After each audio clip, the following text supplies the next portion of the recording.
Hello बच्चों, welcome to तिब्रा classes online. बेटा आज हम अपना एक नया चैप्टर चालू कर रहे हैं, दैट नेम इज़ हेरिडिटी। जिसके अंदर देखना है बेटा हमको एक्चुअली जेनेटिक्स क्या होता है, और जेनेटिक्स में देखना है बेटा हमको कि जो डीएनए होता है वो किस तरीके से काम करता है। मेनली हमको यहाँ पर देखना है कि what is the meaning of the genetics and what is the meaning of the heredity. देखिए सबसे पहले बात आती है कि what is the meaning of the heredity. Heredity का मतलब होता है बेटा मेनली जेनेटिक्स की स्टडी करना, और जेनेटिक्स का मतलब होता है मेनली डीएनए की स्टडी करना। और डीएनए के अंदर हम ये देखने की कोशिश करते हैं कि आज हम अगर अपनी फैमिली में या अपने माता से या अपने पिता से हूबहू थोड़ी बहुत अगर सिमिलैरिटी रखते हैं तो उसके पीछे का रीज़न क्या है। मीन्स हमको देखना है कि what is the similarity, what is the factor which is responsible for the similarity of the offspring and their parents. Means बच्चों के अंदर और उनके माता पिता के अंदर जो सिमिलैरिटीज होती है वो एक्चुअली किस चीज की वजह से होती है, या अगर हम सब लोग सेम नहीं है, मीन्स हम सब के अंदर वेरिएशंस है, तो वेरिएशंस किस चीज की वजह से है। तो हम यहाँ पर बेटे यही चीज देखने वाले हैं कि actually what is the meaning of the variations and what is the meaning of the similarities, और उन दोनों के पीछे रीजन क्या है। और रीजन डीएनए है, और डीएनए क्या होता है, कैसे होता है, कहाँ पर होता है, किस तरीके से वर्क करता है, और कौन कौन से वर्क को मेनली करता है डीएनए। वो सारी बात देखनी है बेटा हमको इस वाले चैप्टर के अंदर। ये चैप्टर बेटा one of the most important chapter है। इम्पोर्टेंट इसलिए बेटा क्योंकि अगर आप 11th क्लास में या 12th क्लास में जाते हैं, आप मेनली जैसे आप 12th क्लास में जाते हैं या इंटरमीडिएट में जाते हैं, तो अगर आप बायोलॉजी लोगे तो बेटा वहां पर आपको 12th क्लास में जाने पर बायोलॉजी में आपको 2 चैप्टर पढ़ने पड़ेंगे जो कि मेनली जेनेटिक्स के हैं। पहला तो आता है हमारे पास प्रिंसिपल ऑफ इनहेरिटेंस, और दूसरा आता है बेटा molecular basis of inheritance. Mainly वहां पर हमको ये जो हम चैप्टर पढ़ेंगे अभी, ये समझ लीजिए एक तरीके से इंट्रोडक्शन है। पूरी की पूरी जो चैप्टर है, पूरी की पूरी मूवी जो है वो एक्चुअली 12th क्लास के अंदर है। मीन्स 10th क्लास में जो हेरिडिटी दे रखा है इट्स लाइक एन ट्रेलर, और जो 11 12th के अंदर जो दे रखी है वो कम्प्लीटली मूवी है। मतलब कि अगर यहाँ पर हमको समझ में आ जाए कि एक्चुअली टेलर क्या है, हेरिडिटी का है, जेनेटिक्स का, तो हम थोड़ा बहुत पता लगा लेंगे एक्चुअली जो 12th क्लास में हमने पढ़ना है वो किस लेवल का पढ़ना है। तो बेटा स्टार्ट करते हैं बिना किसी देरी के, ठीक है। जैसे बेटा आपको देखने मिल रहा है स्क्रीन पर, हमको एक ब्लू कलर का स्ट्रक्चर देखने मिल रहा है, and it is what, it is the DNA. क्योंकि बेटा हेरिडिटी या जेनेटिक्स ये सब कुछ जो कंट्रोल होता है that is because of the DNA. और डीएनए क्या होता है बेटा, DNA is an macromolecule which is present inside the nucleus. Mean DNA क्या है, एक ऐसा मैक्रोमोलिक्यूल है जो हमारे सेल के अंदर मिलने न्यूक्लियस के अंदर प्रेजेंट होता है और पूरी की पूरी सेल को कंट्रोल करता है। मीन सेल के अंदर क्या होना है, कैसे होना है, कब होना है, this all things are controlled by the macromolecule that name is the DNA. ठीक है, तो बेटा हमको यहाँ पर यही देखना है जेनेटिक्स में कि एक्चुअली डीएनए किस तरीके से सारे फंक्शंस को या सारे वर्क को कराता है। ठीक है बेटा, तो ये बेटा डीएनए है। ठीक है, देखिए नेक्स्ट स्लाइड में। तो सबसे पहले बात आती है कि what is the meaning of the heredity. तो हेरिडिटी का मतलब क्या होता है बेटा, जैसे मैंने आपको बताया अभी, हेरिडिटी का मतलब होता है जेनेटिक्स की स्टडी करना, और जेनेटिक्स का मतलब होता है बेटा मेनली डीएनए की स्टडी करना। ठीक है, चलिए देखते हैं स्लाइड के अंदर क्या लिखा हुआ है हेरिडिटी के बारे में। देखिए बेटा जैसे यहाँ पे लिखा हुआ है कि the all living organisms give rise to new individuals by the process of the reproduction. तो यहाँ पर ये कह रहे हैं कि भैया हर एक लिविंग ऑर्गेनिजम्स जो है रिप्रोड्यूस होता है, अपनी संतान को पैदा करता है, और संतान को पैदा करने के बाद देखने मिलता है उस संतान के अंदर और पेरेंट्स के अंदर थोड़ी बहुत सिमिलैरिटीज होती है, and that is why because of the heredity. क्या होता है एक्चुअली बेटा, जब रिप्रोड्यूस होता है एक ऑर्गेनिजम्स, तो वहां पर मेल एंड फीमेल दोनों की ऑफस्प्रिंग, दोनों की गैमेट्स लगते हैं। मींस मेल का गैमेट जो होता है दैट इज द स्पर्म, और जो फीमेल का गैमेट होता है दैट इज द ओवम। तो मेल एंड फीमेल दोनों के गैमेट्स फ्यूज्ड होते हैं, और फ्यूज्ड होने के बाद तो फिर वो किसको बनाते हैं, जाइगोट को। जाइगोट ही आगे जाकर बेटा एम्ब्रियो या बेबी को फॉर्म करता है। मींस एक बच्चे के अंदर अगर देखा जाए तो कुछ मटेरियल या कुछ परसेंटेज जो मटेरियल है, 50% मटेरियल जो है वो फादर से आया है, और 50% मटेरियल जो है वो माँ से आया होगा। दैट मीन्स इसीलिए ऐसा होता है कि कुछ बच्चे जो होते हैं वो अपनी माँ पर जाते हैं या मदर पर लगते हैं, और कुछ बच्चे ऐसे होते हैं बेटा जो कि अपने पिता पर लगते हैं। तो एक्चुअली ऐसा किस वजह से होता है, ये होता है बेटा मेनली उनके डीएनए की वजह से या मेनली क्रोमोसोम्स की वजह से। अभी डीएनए क्या है, क्रोमोसोम्स क्या है, अभी हम वन बाय वन कर कर इनको अच्छी तरीके से बड़े डिटेल क्लिस्टर क्लियरिटी के साथ देखेंगे। ठीक है बेटा, देखिए नेक्स्ट स्लाइड के अंदर। तो याद रखना बेटा, ऑफ स्प्रिंग का मतलब क्या होता है? ऑफ स्प्रिंग का मतलब होता है संतान। जैसे कि we are the offspring of our parents, तो हमारे पेरेंट्स रिप्रोड्यूस करें जिसकी वजह से हम जन्मे, तो हम क्या है बेटा, हम अपने पेरेंट्स के ऑफ स्प्रिंग है। अब देखिए नेक्स्ट लाइन के अंदर यही लिखा हुआ है कि द ऑफ स्प्रिंग, एक minute, the offspring produce as a result in the similar to their parents but not identical. मतलब यहाँ पर ये बताने की कोशिश कर रहे हैं कि भैया जो पेरेंट्स से ऑफ स्प्रिंग बनेगी वो थोड़ी बहुत सिमिलर तो होगी मगर 100% सेम नहीं होगी। मीन्स अगर आज मैं हूं तो मैं बिल्कुल हूबहू नहीं हूं अपने पिताजी का। दैट मीन्स कहने का मतलब ये है कि मेरे अंदर सिमिलैरिटीज तो हैं मगर वो कुछ परसेंट। तो बेटा इसी तरीके से यहाँ पर बता रहे हैं कि जब ऑफ स्प्रिंग जो होती है प्रोड्यूस होती है तो उसके अंदर कुछ सिमिलैरिटीज देखने मिलती है अपने माता पिता की, मगर आइडेंटिकल नहीं होती कंप्लीटली आइडेंटिकल का मतलब है कि बिल्कुल हूबहू नहीं होती है। ठीक है, and they also show the some difference, और वो थोड़े बहुत डिफरेंस को भी क्रिएट करेंगे। ठीक है, देखिए जैसे फॉर एग्जांपल, तो यहाँ पर हमको देखने मिल रहा है कैट फैमिली है, तो कैट फैमिली के अगर अंदर देखेंगे हम तो देखो यहाँ पर देखिए आप कि एक ऑफ स्प्रिंग ये है, फॉर एग्जांपल एक ऑफ स्प्रिंग ये है। ठीक है, और ऐसा मान लो कि ये माता जी है और ये पिताजी है, तो क्या यहाँ पर देखिए आप बिल्कुल 100% सेम है। देखिए यहाँ पर इस केस में, एनिमल के केस में थोड़ा बहुत तो काफी ज्यादा हद तक हमको सेम देखने मिल रहे हैं, मगर ऐसा नहीं है कि 100% सेम है। ठीक है, तो इसी वजह से हम कह रहे हैं कि बेटा जो ऑफ स्प्रिंग पैदा होती है वो 100% सेम नहीं होती है, उसके अंदर वेरिएशंस होते हैं। ठीक है, देखिए फॉर एग्जांपल, तो यहाँ पर देखिए, तो यहाँ पर हमको सिमिलैरिटीज देखने मिली है। वो ऐसा क्यों हुआ कि अपने पेरेंट्स की तरह ही यहाँ पर देखने मिल रहा है? क्यों? क्योंकि बेटा पेरेंट्स से ही जो जेनेटिक मटेरियल है वो नेक्स्ट ऑफ स्प्रिंग के अंदर आया है। इसीलिए यहाँ पर जो हमको किटन्स देखने मिले या जो बिल्ली के बच्चे देखने मिले, बिल्कुल वो ऐसे देखने मिले जैसे इनके माता पिता होंगे। तो एनिमल के केस में तो आइडेंटिकल ऑफ स्प्रिंग बन जाती है, मगर ह्यूमन के केस में आइडेंटिकल नहीं बनती है। देखो अगर हम बात करें एनिमल के केस में भी, तो एनिमल के केस में भी 100% आइडेंटिकल नहीं बनती है। मीन्स देखा जाए तो 50% से भी ज्यादा सिमिलर देखने मिलते हैं। ठीक है, देखिए बेटा, तो यहाँ पर देखिए कि फॉर एग्जाम्पल ये एक मदर रैबिट है और ये इनकी बेटा ऑफ स्प्रिंग है। तो आप ये बताइए क्या सिमिलैरिटी देखने मिली है? और सिमिलैरिटी क्यों देखने मिली है? क्योंकि बेटा इस मदर का जो डीएनए होगा वो इन बच्चों के अंदर आया है।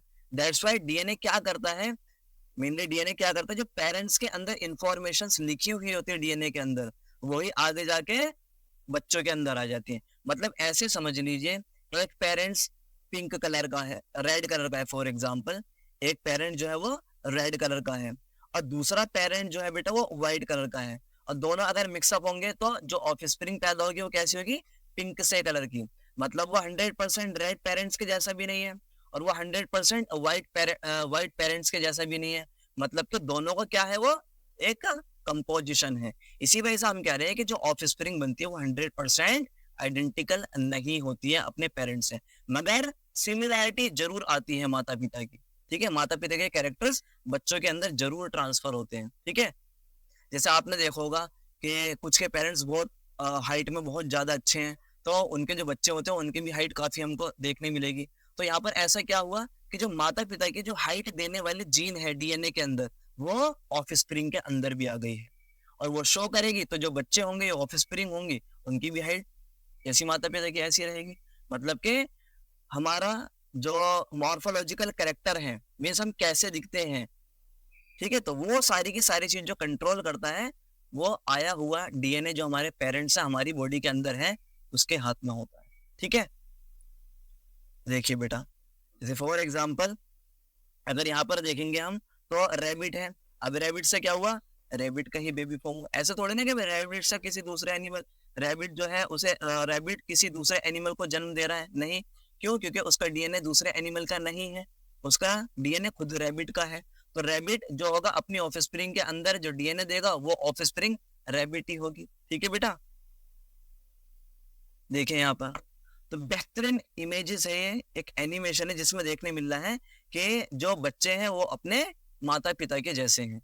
That means that is because of the genetics, that is because of the heredity. ठीक है बेटा, देखिए तो समझते हैं what is the meaning of the heredity and inheritance. पहले याद रखना बेटा what is the meaning of the inheritance. Inheritance का मतलब होता है कि जो कैरेक्टर्स होते हैं माता पिता से ऑफ स्प्रिंग के अंदर या बच्चे के अंदर आना, that is known as the inheritance. और इस इनहेरिटेंस की स्टडी करना, किस तरीके से पेरेंट्स से बच्चों के अंदर कैरेक्टर्स आए हैं, that is known as the heredity या बेटा जेनेटिक्स. ठीक है, तो याद रखना जेनेटिक्स या हेरिडिटी का मतलब क्या है, the study of the inheritance, the study of the DNA. और इनहेरिटेंस का मतलब क्या होता है, the how the characters transfer from the parent to the offspring, that is known as the inheritance. तो याद रखना बेटा इनहेरिटेंस का मतलब होता है कि जो कैरेक्टर्स हैं माता पिता से किस तरीके से वो ऑफस्प्रिंग के अंदर आएंगे, that is actually known as the inheritance. समझ में आई बेटा बात? देखिए नेक्स्ट, तो देखिए यही बात लिखी हुई है इसके अंदर कि the mechanism of the transmission of the character is called the heredity of the transmission. तो यहाँ पर कह रहे हैं वो मैकेनिज्म जिस मैकेनिज्म के थ्रू जो पेरेंट्स के अंदर कैरेक्टर्स हैं वो ऑफस्प्रिंग के अंदर जाते हैं, that is known as the inheritance. और इसी की स्टडी करना कि किस तरीके से कैरेक्टर्स एक पेरेंट्स हैं ऑफस्प्रिंग के अंदर जा रहे हैं या पेरेंट्स हैं ऑफस्प्रिंग के अंदर जा रहे हैं, that is known as the heredity या बेटा जेनेटिक्स के नाम से जानते हैं. ठीक है, नेक्स्ट बात आती है कि व्हाट इज द वेरिएशंस. देखिए बेटा वेरिएशंस का मतलब होता है कि हम सबके अंदर अगर डीएनए को देखा जाए तो 99% हम सबका डीएनए सेम होता है. मींस अगर हम पूरी दुनिया के अंदर देखें तो 99% 99.9% सबका डीएनए सेम है. मींस मेरा डीएनए और तुम्हारा डीएनए 99.9% सेम है. ठीक है, दुनिया के अंदर जितने भी ऑर्गेनिजम्स हैं, जितने भी लिविंग ऑर्गेनिज्म है, हम सबका 99% जो डीएनए है वो सेम है. तो फिर क्यों ऐसा हो रहा है कि मैं अलग हूं आप अलग हैं, that is because of the 0.1%. तो याद रखना बेटा जो डीएनए का 0.1% वाला पार्ट होता है वो हमें वेरिएशन ये डिफरेंट बनाता है. कि आज मैं अपनी तरह दिख रहा हूँ सो that is because of the 0.1%. अगर आप अपनी तरह दिख रहे हैं सो that is because of the 0.1%. तो अगर 100% सबका सेम हो जाए, भाई अगर जैसा मेरा डीएनए 100% ऐसे ही आपका है, तो फिर क्या होगा, तो दुनिया के अंदर जितने भी फेस होंगे सारे के सारे सेम होंगे.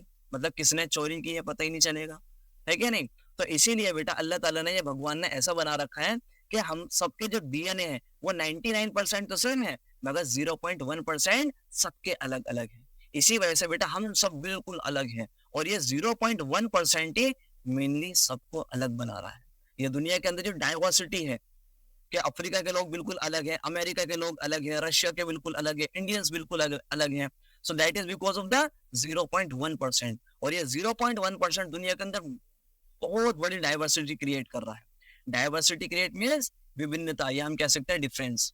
तो याद रखना बेटा 0.1% ही हमारा डीएनए ऐसा होता है जो हम सबको बिल्कुल अलग बना रहे हैं, बाकी 99.9% डीएनए हम सबका सेम होता है.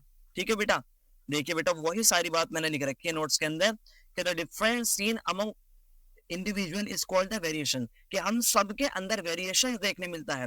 And these variation because of the 0.1%, that's why we are different and different is that is variations.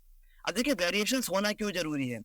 Variations होना इसलिए जरूरी है ताकि जो एक ऑफस्प्रिंग है वो लंबे समय तक सरवाइव करे. क्योंकि अगर वेरिएशंस नहीं होंगे तो चीजें जल्दी खत्म हो जाएंगी. ठीक है, कि अगर हम सब सेम होंगे तो हम सब सेम होने की वजह से हमारे अंदर जो कैपेबिलिटी होगी वो भी सेम होगी. और सबके अंदर कैपेबिलिटी सेम होगी मतलब कि कोई कमजोर और कोई ज्यादा स्ट्रांग नहीं होगा, जिसकी वजह से दुनिया एक साथ खत्म हो जाएगी. तो इसी वजह से मेनली 0.1% इसलिए जरूरी है ताकि कि बेटा हम दुनिया के अंदर एग्जिस्ट करें, हम दुनिया के अंदर सर्वाइव करें. जैसे कि कुछ बैक्टीरिया है ऐसे हैं जो कि हाई टेम्परेचर के अंदर या जहाँ पर वोल्केनो इरप्शन होता है वहां पर सर्वाइव कर लेते हैं. भाई हम तो नहीं रह सकते उस वोल्केनो इरप्शन के अंदर. तो हम क्यों नहीं रह सकते, क्योंकि बेटा हमारा 0.1% जो डीएनए है वो इस तरीके से बना रखा है ऊपर वाले ने कि हम उस टेम्परेचर के अंदर सुटेबल नहीं है. जबकि जो थर्मोफाइलस बैक्टीरिया वो ऐसा है कि वो उसका ये 0.1% है, उसका 0.1% डीएनए ऐसा बना है कि वो वोल्केनो इरप्शन के अंदर सर्वाइव कर सकता है। अफ्रीका के लोग बहुत ज्यादा ब्लैकिश हैं, that is because of the 0.1%। America के लोग अमेरिका के लोग बहुत ज्यादा व्हाइटिश है, that is because of the 0.1%। तो याद रखना बेटा, ये 0.1% ही मेनली डिफरेंस क्रिएट कर रहा है, और ये डिफरेंस इसलिए क्रिएट कर रहा है ताकि कि अलग अलग एनवायरमेंट के अंदर जो अलग अलग स्पीशीज है वो सर्वाइव कर सके। ठीक है, देखिए नेक्स्ट। तो देखिए बेटा, यहाँ पर हमको बेहतरीन इमेज देखने मिल रहा है कि हर एक बंदा डिफरेंट है, and different because of the 0.1%। ठीक है, देखिए तो यहाँ पर हमको अच्छी तरीके से देखने मिल रहा है कि ये बहुत ज्यादा व्हाइटिश है। ठीक है, ये इससे कम व्हाइट है, ये समझ लो इससे ज्यादा व्हाइटिश है, ये और ज्यादा व्हाइटिश है, ये ब्लैकिश है, मगर ये इससे कम ब्लैक है। ठीक है, तो कहने का मतलब ये है कि हम सब डिफरेंट हैं, एंड डिफरेंट है मीन्स वेरिएशंस है, और वेरिएशंस है 0.1% डीएनए की वजह से।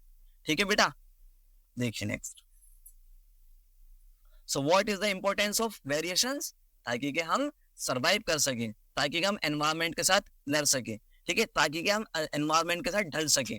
ठीक है, जैसे बता रखा है बेटा यहाँ पर कि what is the importance of variations, the depending on the nature of the variations the different individual of the species can have different advantages. For example, जैसे कि the bacteria that can withstand the heat will survive better in heat wave. ठीक है, यहाँ पर एक है कि 0.1% जो डीएनए है बैक्टीरिया का, वो उसको ऐसा बना रहा है कि वो वोल्केनो इरप्शन के अंदर सरवाइव कर लेगा। ठीक है, जबकि हम नहीं कर सकते। तो बेटा वेरिएशंस मेनली इसीलिए जरूरी है। ठीक है, देखिए फॉर एग्जांपल, ठीक है, तो ये हमको देखने मिले सील।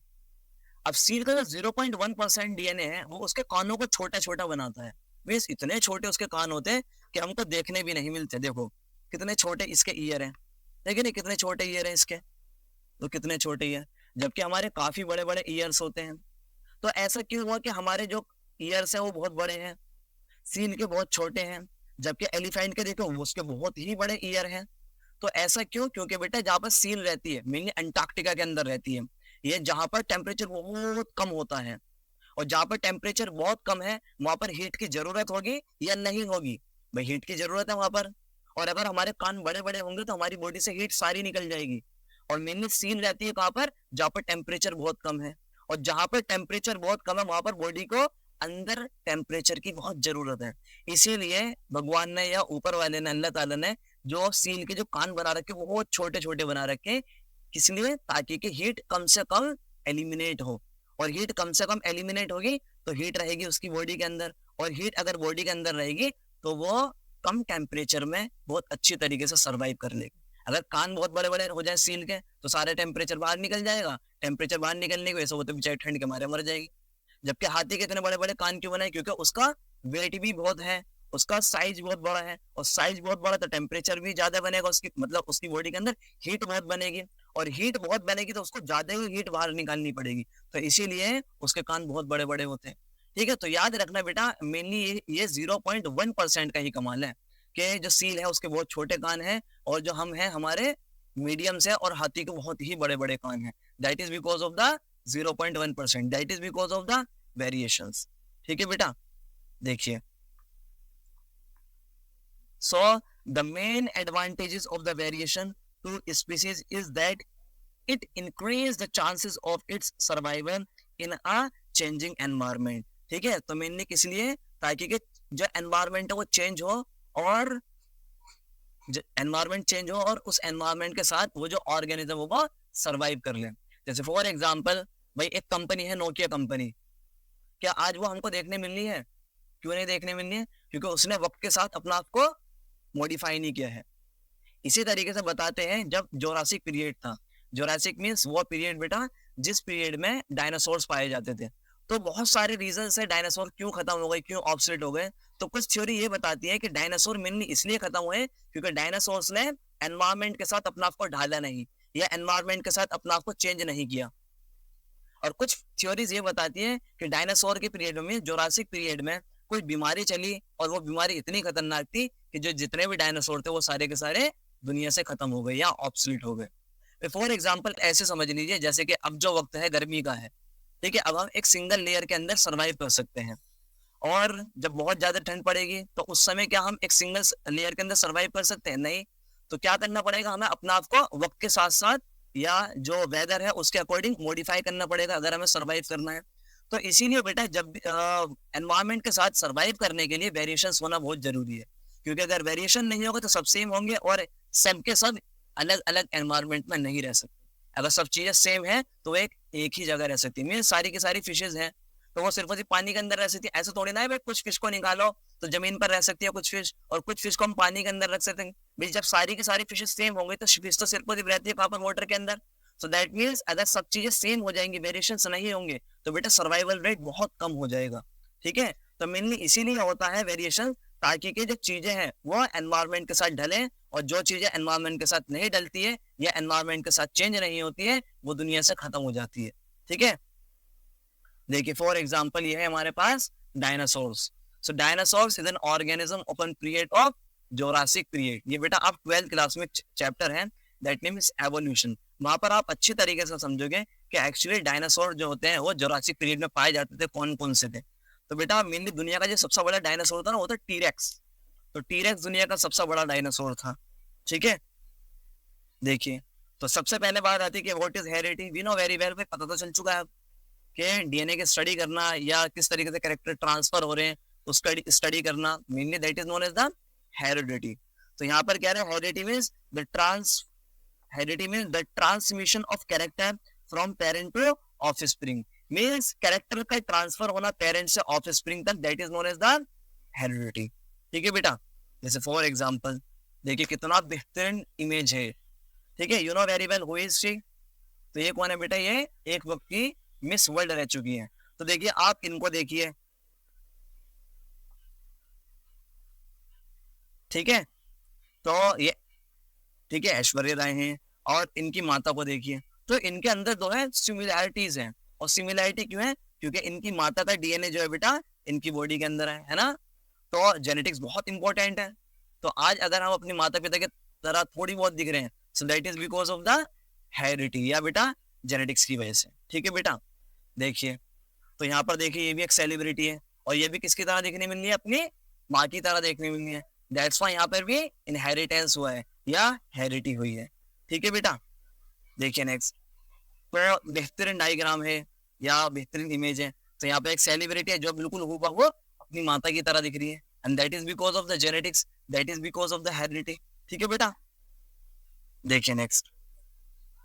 तो नेक्स्ट बात आती है कि व्हाट इज ट्रेट। ट्रेट क्या होते हैं? देखिए बेटे ट्रेट का मतलब होता है कैरेक्टर्स। अब कैरेक्टर जो है दो तरीके के हैं। एक तो ऐसे कैरेक्टर जो हमारे माता पिता से हमारी बॉडी के अंदर आए हैं, किसके थ्रू? डीएनए के through. So that is the inherited characters, mean जो डीएनए से आए हैं। और कुछ कैरेक्टर ऐसे होते हैं जो हम समाज से सीखते हैं या अपने आजू बाजू से, अपना एनवायरमेंट से सीखते हैं। ठीक है, जैसे फॉर एग्जाम्पल एक बच्चा पैदा होता है तो उसको गाली बकनी थोड़ी ना आती है, तो वो अपने एनवायरमेंट से सीख लेगा। That means that is the acquired character. तो याद रखना बेटा कुछ कैरेक्टर ऐसे कैरेक्टर्स होते हैं जो हम अपने आजू बाजू से, अपने एनवायरमेंट से सीखते हैं। और बेटा बहुत सारे कैरेक्टर, बहुत सारे नहीं ज्यादातर जो कैरेक्टर्स होते हैं वो हमारे माता पिता से हमारे अंदर आते हैं। तो जो हमारे माता पिता से हमारे अंदर कैरेक्टर्स आते हैं that is known as the inheritance character, या बेटा हम कह सकते हैं इनहेरिटेड कैरेक्टर। और ऐसा कैरेक्टर जो हमने अपनी बॉडी के अंदर या अपने शरीर के अंदर खुद ब खुद इन्वॉल्व किया, that is known as the acquired character. जैसे कुछ बच्चे होते हैं तो बहुत पढ़ते हैं वो, तो ऐसे थोड़े ना कि पैदा ही बहुत पढ़े लिखे हुए थे वो, नहीं, उन्होंने अपने आप को मेहनत की है और मेहनत कर वो आज बहुत अच्छे तरीके से काम कर पा रहे हैं, बहुत अच्छे पढ़ने वाले बच्चे हैं। सो that is because of the acquired character. ठीक है, तो याद रखना बेटा कैरेक्टर्स दो तरीके हैं, the first is the inherited character and the second is the acquired character. Trait means character. ठीक है, तो पहले समझते हैं हम मेनली इनहेरिटेड कैरेक्टर के बारे में। So the trait that are received from the parents are called the inherited traits. Means ऐसे trait वे कैरेक्टर जो हमें अपनी माता पिता से मिलते हैं that is known as the inherited characters. ठीक है, and these can be passed on to next generation, जो बेटा next से next generation में पास होते रहेंगे। ठीक है, means आज हमारी बॉडी के अंदर पेरेंट्स आए हैं और फिर जब हमारी नेक्स्ट जनरेशन चालू होगी उसके अंदर भी जाएंगे। मतलब कि जो डीएनए है वो ट्रांसफर होता रहेगा, और डीएनए ट्रांसफर हो रहा था, डीएनए के अंदर जो भी कैरेक्टर्स है वो ट्रांसफर होते रहेंगे। तो इसी वजह से बोलने के बेटा जो इनहेरिटेड कैरेक्टर्स होते हैं वो जनरेशन टू जनरेशन ट्रांसफर होते रहते हैं, ठीक है। And they occur due to the change in DNA. भाई मैंने अभी आपको बताया कि क्या होता है बेटा, हर एक बंदे का 0.1% डीएनए खुद ब खुद चेंज हो जाता है। ये आप सीखेंगे बेटा, जैसे आप जाओगे 11th क्लास में तो वहां पर एक चैप्टर है cell division, cell cycle and cell division. वहां आप समझोगे किस तरीके से डीएनए जो क्रोमोसोम्स होते हैं या डीएनए होते हैं किस तरीके से चेंज होते हैं। क्रॉसिंग ओवर एक स्टेप होता है, वहां पर ये सब कुछ चेंज होता है। तो आप जब 11th में जाओगे वहां देखोगे किस तरीके से हमारा 0.1% अलग होता है या चेंज होता है, ठीक है। बस अभी फिलहाल ये मानिए कि जैसे डीएनए नेक्स्ट टू जनरेशन जाता रहेगा तो वह 0.1% अपना आपको चेंज करता रहेगा, ठीक है। तो इनहेरिटेड कैरेक्टर जो होते हैं बेटा वो चेंज होते रहते हैं, ठीक। मतलब कहने का है कि जरूरी नहीं है कि आज एक बंदा है उसकी हाइट छोटी है तो नेक्स्ट जनरेशन के अंदर भी हाइट छोटी ही होगी, ये जरूरी नहीं है। मतलब क्या हो सकता है कि नेक्स्ट जनरेशन में 0.1% जो कैरेक्टर्स है वो ही मेनली ऐसे हो जाए जो कि हाइट को ज्यादा कर दे, ठीक है। तो याद रखना बेटा जो इनहेरिटेड कैरेक्टर्स होते हैं वो चेंज होते रहते हैं generation to generation. Next, and inherited traits lead to the evolution. और बेटा यही मेनली हमको इवॉल्व कराता है, ठीक है। एवोल्यूशन का मतलब ये है कि अपने आप को टाइम टू टाइम चेंज करना, that is known as the evolution. जैसे कि एप्पल कंपनी है तो वो हर समय हर साल क्या करता है, अपना आपको इवॉल्व करती है, और इवॉल्व करती है उसकी वजह से आज वो एक बेस्ट मोबाइल फोन कंपनी है, ये सेल फोन कंपनी है दुनिया की, ठीक है। इसलिए बेटा हमें भी अपना आप को हर दिन मॉडिफाई करना है, क्योंकि अगर हम अपना आप को मॉडिफाई करेंगे, अपना आप को चेंज करते रहेंगे तो हम दुनिया के साथ एक बेटर कंपटीशन कर पाएंगे। क्योंकि दुनिया के अंदर बहुत कंपटीशन है, और कंपटीशन में जीत उसी को मिलती है जो अपना आप को डेली चेंज करता है, मींस डेली मॉडिफाई करता है, ठीक है। सो जैसे कि फॉर एग्जांपल अगर बात करें example of the inherited characters, तो बेटा जैसे कि कुछ बच्चों की नोज अपने पेरेंट्स के साथ मिलती है ना, जैसे भी मैंने पीछे दिखाया आपको। सो कुछ बच्चों के ऐसे होते हैं हेयर कलर्स मिलते हैं, ठीक है ना। कुछ के ऐसे होते हैं जो आइरिस होती है या कलरिंग पार्ट ऑफ आई होता है वो सिमिलर होता है अपने पेरेंट्स से। तो याद रखना बेटा इनहेरिटेड कैरेक्टर जो होते हैं वो माता पिता से मिलते जुलते कैरेक्टर्स होते हैं, ठीक है। कहते हैं ना कि भाई इसकी नाक जो है अपनी माँ पर गई है, या इसके बाल जो है पिताजी पर गए हैं, या हाइट जो है पिताजी पर गई है। So that is the inherited characters, ठीक है बेटा। नेक्स्ट आता है हमारे पास एक्वायर्ड कैरेक्टर। तो एक्वायर्ड कैरेक्टर के बारे में अगर हम देखें, acquired character means the trait that are obtained during the life time are called the acquired traits. So ऐसे ट्रेट्स जो हम अपनी लाइफ टाइम से या लाइफ स्टाइल से गेन करते हैं, that is known as the acquired character. जैसे फॉर एग्जांपल एक बच्चा है, जैसे आजकल एक ट्रेंड चल रहा है हुक्के का, कि छोटा बच्चा है वो मुश्किल से 10 साल या 11 साल, तो आजकल ये ट्रेंड चल चुका है कि जो हुक्का, आपको पता होगा कि छोटे छोटे बच्चों के अंदर ये कैरेक्टर्स इवॉल्व हो रहे हैं कि उनको लत लग रही है बुरी चीजों की। जैसे कि आजकल फास्ट फूड का बहुत ज्यादा हो चुका है कि बच्चों को फास्ट फूड बहुत अच्छे लगते हैं। सो that is the acquired character, that is not an inherited character. उन्होंने अपने एनवायरनमेंट से सीखा जिसकी वजह से आज उनको वो चीज अच्छी लग रही है। तो जो भी चीज हम अपने एनवायरनमेंट से सीखते हैं that is the acquired character, ठीक है। ठीक है, इसीलिए बेटा एक शख्स ने बहुत बेहतरीन बात कही है, और बात यह है कि फॉर एग्जाम्पल आप एक साल 9 अमीरों के साथ गुजार लो, एक साल 9 अमीरों के साथ गुजार लो, और मैं गारंटी देता हूं कि जरूरी नहीं कि एक साल बाद आप बहुत अमीर होंगे, मगर हाँ ये गारंटी जरूर है कि आपका जो माइंड सेटअप है एक साल बाद वो अमीरों वाला हो जाएगा।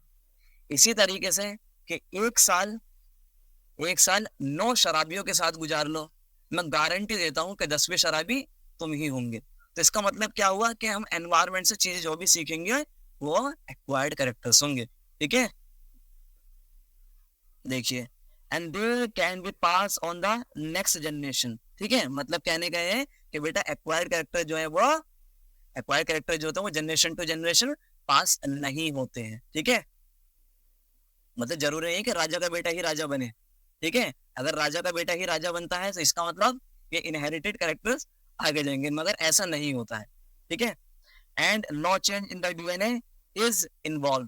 ठीक, यहाँ पर क्या होता है बेटा, यहाँ पर डीएनए का कोई भी इन्वॉल्वमेंट नहीं होता है। मीन्स अगर एक्वायर्ड कैरेक्टर आ रहे हैं किसी जनरेशन के अंदर तो इसमें डीएनए का कोई भी रोल नहीं है।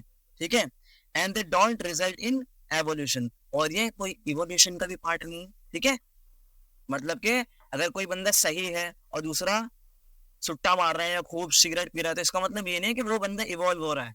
ठीक है, मतलब कहने का है कि जो गलत कैरेक्टर्स है वो हमारे एवोल्यूशन के पार्ट नहीं है।